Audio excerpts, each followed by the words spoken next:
एक मित्र ने पूछा है, अनंत श्री, ध्यान करने से शांति बढ़ रही है, लेकिन जैसे ही शांति आती है फेस पर और लिप्स एरिया के आसपास नर्वसनेस बहुत ज़्यादा बढ़ जाती है। कृपया मार्गदर्शन करें। शांति तुम्हारे अंदर एक रूपांतरण लेकर आती है और जो कुछ भी तुम्हारे शरीर मन में इकट्ठा हो गया है वो धीरे धीरे गहरी शांति की ओर बढ़ता है। और इस शांति की ओर बढ़ने में जो एक बोझ की तरह इकट्ठा है, तनाव की तरह इकट्ठा है, वो बाहर फेंका जाने लगता है। होठों के आसपास का जो एरिया है वो तुम्हारी भावनाओं का एक जगत है जो वहाँ इकट्ठा हो गया है। होठों के आसपास तुम्हारे जीवन की भावनाओं का सार धीरे धीरे इकट्ठा हो जाता है। अगर हमारे जीवन में भावनात्मक अभिव्यक्ति कम रही है, उसकी कैथारसिस नहीं हुई है, तो ये होठों के आसपास का एरिया तनाव में चला जाता है। व्यक्ति जैसी भी भावनाओं में जीता है, तुम देखोगे उसके होठों का आकार प्रकार उसी ढंग से बदलने लगता है। तुम्हारा चेहरा तुम्हारा व्यक्तित्व है।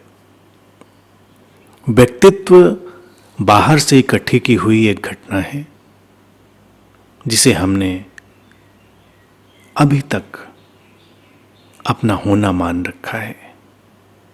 लेकिन तुम्हारे इस व्यक्तित्व के पीछे एक वास्तविक व्यक्तित्व भी है जो उभरना चाहता है।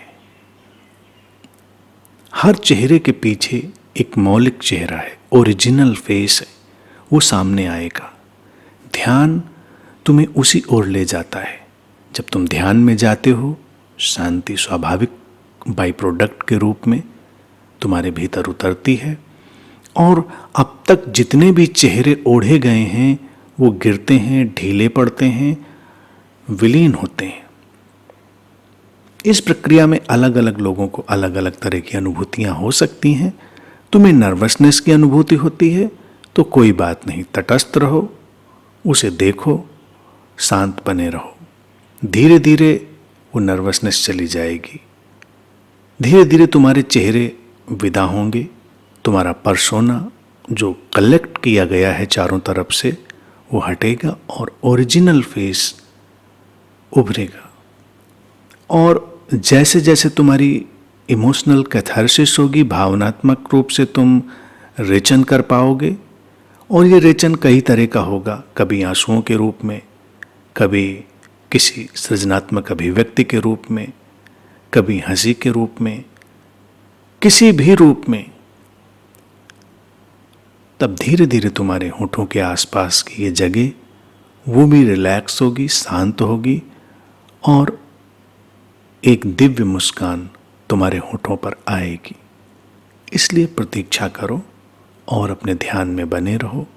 जो होता है उसको होने दो, तटस्थ होकर पूरी जागरूकता से सब कुछ देखो।